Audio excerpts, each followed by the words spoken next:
So guys, before we get started, don't forget we do have that amazing discount code thanks to Tier 0 Games going on right now. And all you have to do is put in ZW Games 5 to get 5% discount on your total order at tier0games.com. The links will be in the description below. What's up YouTube, Dow here again from Z4 Games, bringing you, as you can see before you, an Ancient Gear deck profile with the updates from Dual Overload. So we've got a brand new Link monster in Ancient Gear Ballista, and it actually really helps the deck out, which is quite nice. So what I'm going to do is, before we get into the profile, I hope you have checked out our Dual Overload case opening, because you guys can also be within a chance to win yourself your very own few packs of Dual Overload as well. Before we get started, please smash that like button. It shows so much support towards the channel and it allows us to keep doing what we are doing, especially in this time where you're going to have a little bit more time at home to build decks, to play decks, test them online. We're just here to help you bring as much entertainment as we possibly can. So with that little bit out of the way, let's get started with the Ancient Gear deck profile. Now, massive shout out to Joe. Joe put this build together. I've put in a couple of little texts to make it a little bit more competitive, a little bit changed up, and kind of remove some budget restrictions on it, because unfortunately some of the cards within an Ancient Gear deck are quite expensive, but I will take you through some budget options as we go.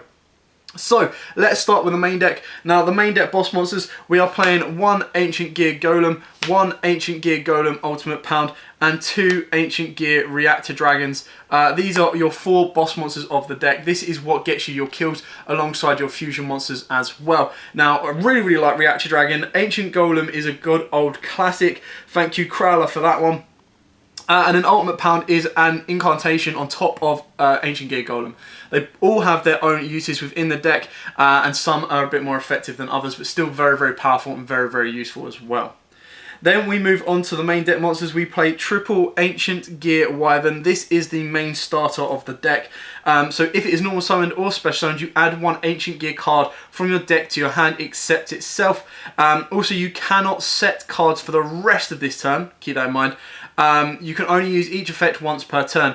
If this card attacks, your opponent monsters cannot activate effects until the end of the damage step. Now, obviously, the whole idea of Wyvern is for your searcher. This can pretty much search you out all of the cards you need, as long as it is an Ancient Gear card. So Ancient Gear Fusion, Ancient Gear Frame, anything, Ancient Gear Hunting Hound, even all the way down to your Ancient Gear Catapult. So pretty much your rotor of the deck, your searcher of everything. This is the card you need the most. Then we've got 2 Ancient Gear Frame and 1 Ancient Gear Box. Box just gives you an additional search. It sucks to open it. You really do not want to open it. But if it's added to your hand from the deck, you get to add 1 Earth Machine monster with 500 attack and defense or defense. So we don't actually main anything apart from your Ancient Gear Frame in this deck. So the idea is you would search it off a Wyvern, and then you get a search, a 2-for-1 kind of search, by getting Box into gear as well. Just gives you more Ancient Gear cards in your hand to play any of your fusion cards. We then play triple Ancient Gear Hunting Hound. This card is basically the monster version of your Polymerization. It allows you to, if it's normal summon, inflict 600 damage to your opponent. Nice.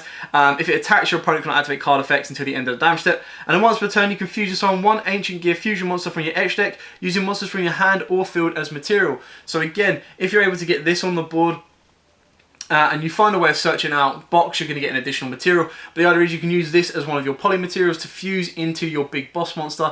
That then allows you to pretty much push for game, and that is the whole reason behind Ancient Gear Hunting Hound. We then play double Silver Gadget and double Gold Gadget, just to be additional extenders. And then, because all apart from your gadgets are Earth, we get to play the 1 Lithosagum. Come on! So not only does this put Earths in your graveyard for you to use the effects of stuff like Overload Fusion, which is just going to go banish Overload use Overload Fusion, banish these materials, boom, I've got a big monster on board already that's going to kill you. He also allows you to be a nice 2500 beater that hits the board, and you get to rip 3 cards from your opponent's extra deck. Nice. Then onto the spells. Now, this card, this is the first time that I'd actually rather have Twin Twister. Now, I couldn't find my Twin Twisters, but this basically does the job. So the reason I'd want Twin Twisters over Lightning Storm is purely because it's more consistent. It's never going to be dead, because I always have to have a face-up card. I have to control no face-up cards. But with Twin Twisters, you actually get a discard fodder as well. If you've got Lightning Storms, they are very, very good because it can deal with front row as well as back row. But the one thing with Ancient Gears is they're incredibly powerful at OTKing your opponent. However, you do have to make sure that you can clear back row before you get into the battle phase. 9 times out of 10, in this modern day, the back row that people are playing is not going to be effective during the battle phase anyway. It's all going to be there designed to stop you going off, to stop you getting it into your builds. So you have to destroy them before you get into the battle phase, which is why something like Lightning Storm or Twin Twister, because you get to discard stuff, is going to be a lot more consistent and a lot better for you to use instead of Lightning Storm. Again, put these in for Twin Twisters if you really, really want to. I've just gone with these because A, I couldn't find my Twin Twisters, and B, it's the most back row hate card that I've got right now. The dog clearly doesn't agree with me and he says I should definitely be playing Twin Twisters, so I agree with him too. Anyway, moving on, we play Triple Gear Town. Of course, we've got additional ways of searching this, and with Ballista you actually get additional effect to pop this as well. Triple Ancient Gear Catapult, we all know the combo between Catapult and Gear Town, very, very powerful, gets you 2 of your boss monsters on the board straight away, and then if you're able to battle that off with a fusion, you've pretty much got game. Then we go with Triple Ancient Gear Fortress, just another way of getting your boss monsters on board apart from Ancient Gear Golem, and then it does offer you some nice protection that a lot of people forget about. So during the turn they are normal or special summons, your opponent cannot target Ancient Gear monsters you control with card effects, and they cannot be destroyed by your opponent's card effects. So it's a very, very nice way. If your opponent's like, oh, I'm going to imperm your Wyvern, you go, you can't, I've got Ancient Gear Fortress on the board. Some people forget about that and it completely wipes them out, so always remember that. Then, because I am slight scum, the best go second card, in my opinion, is above Evenly Matched. It's cheaper than Evenly Matched. It's above Lightning Storm. It's cheaper than Lightning Storm. Is Mystic Mine. Now, the reason this is so good in a deck like this is purely because all your monsters are big beaters. So all you need is 1. You get the fusion out, you've pretty much got game. So the idea is, you Mystic Mine your opponent. That saves you having to worry with your Called by the Greys trying to target the Ashes, maybe Bells, maybe Ogres, maybe Veilers. This allows you to go Mystic Mine, shuts down all the monsters on the board and shuts down all monsters in your opponent's hand. All you then need to do is have the ability to either get into your Predaplant Anaconda or get into one of your big boss fusion monsters. That then allows you to use the fusion materials in your hand or graveyard, not worrying about the field, to put one big 45k beater on board. That is going to win you the game. And Mystic Mine is one of the best cards that just goes no to as many cards as possible. Now, I do not agree with a Mystic Mine burn deck because that's no fun. What I agree with is letting your opponent play with themselves for 15 minutes, building up this incredible board. And I don't mind Yugioh like that. The way it is you dump everything on the board. It's a, if you break my board, you will win. And I take that as a very, very good and positive challenge. If I am a good enough player to be able to break some of the best boards in the game, I deserve the win. If I can't break the board and you've put up such an important, powerful board that I can't break it, you win. I think that's quite good. I do not mind that at all.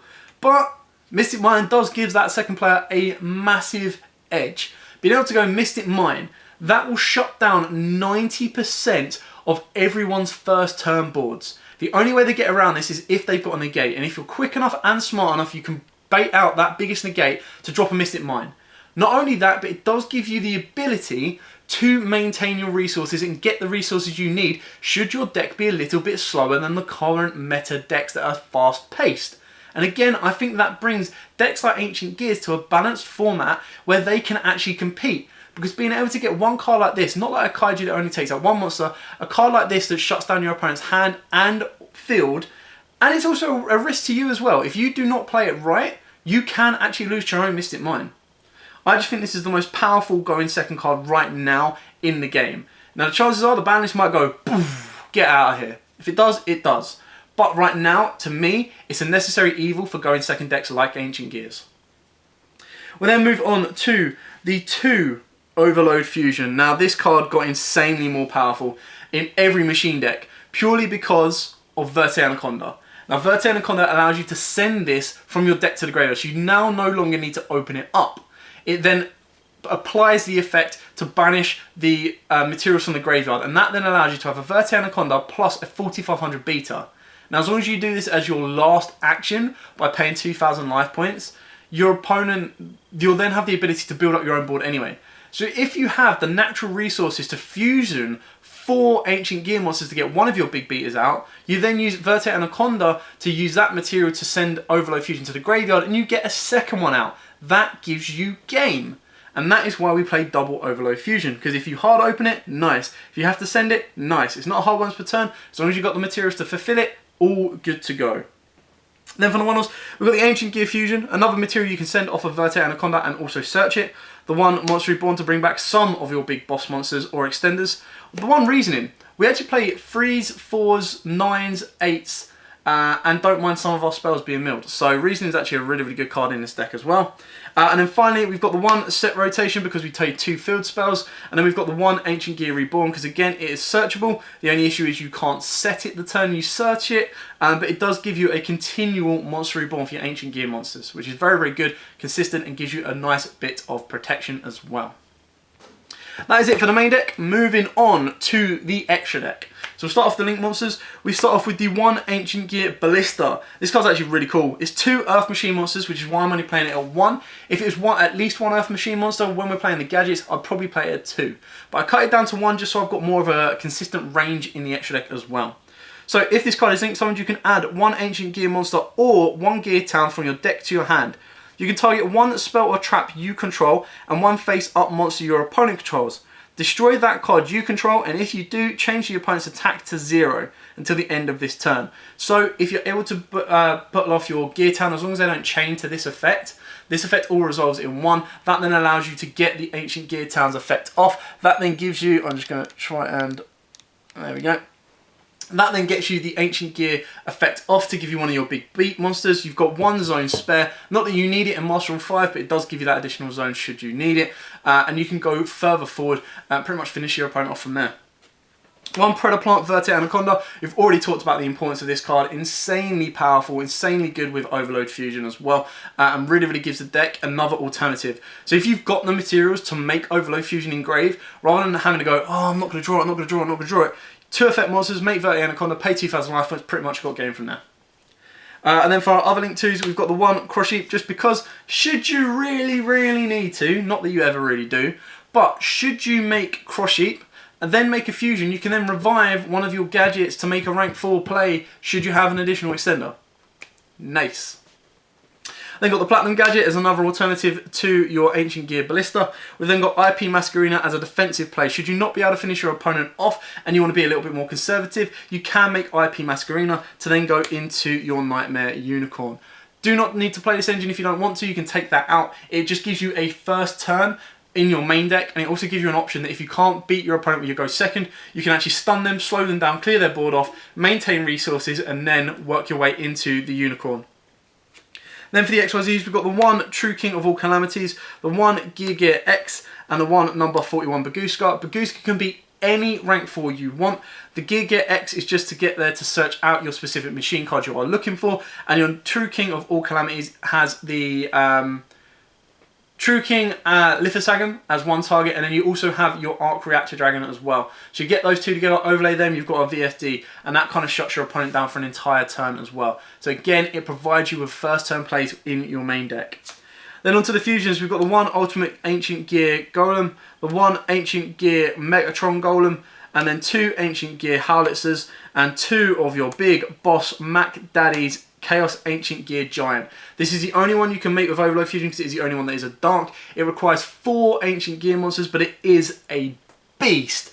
Actual beast. And the best thing about this deck, not only with your Hound Howlitzer in the deck, you also have the Giant Howlitzer here, which gives you additional burn damage, so that should time Coal, you don't need Cowboy, you just make this bad boy. All it requires is 2 Ancient Gears.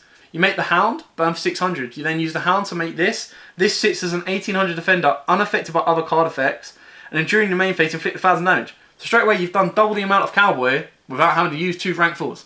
Nice. And that is it, ladies and gentlemen. Straightforward, simple, and to the point. Crowler would be proud. We have a lot of cool cards coming out in Duel Overload, and we are going to continue to bring you updates. We've already done Cubics, we've already done ABCs. Joe has already sent me Rose Dragons and Red Eyes Black Dragon. We've done Dark Magician, we've done Trap Tricks, and we've also done Buster Blader. So if you haven't seen any of those, please go back and check them out. And then, going further forward, if there are any particular decks, I'm desperate to try and get Dark Lords for you guys as well. And there's also some other decks that I want to put together, like Counter Fairies as well. But for now, I hope you like this profile. I hope it's given you a couple of ideas on your own Ancient Gear build. We don't advise, like, if you want to net deck, by all means, you can take this exact build, test it out, trial it. But we do advise that you make changes to personalize it for yourself, because sometimes combos work specifically for others than they do for some people as well. But for now, thanks for watching. Don't forget to like, comment, subscribe, share. Check out the giveaway for Duel Overload. That is only going to be going on for a few weeks or so, especially while we're in these dark times. We just want to try and give back to you guys at home as well. So smash that like button, hit the subscribe notification bell so you do not miss out on anything coming up. And as always, guys, happy dueling.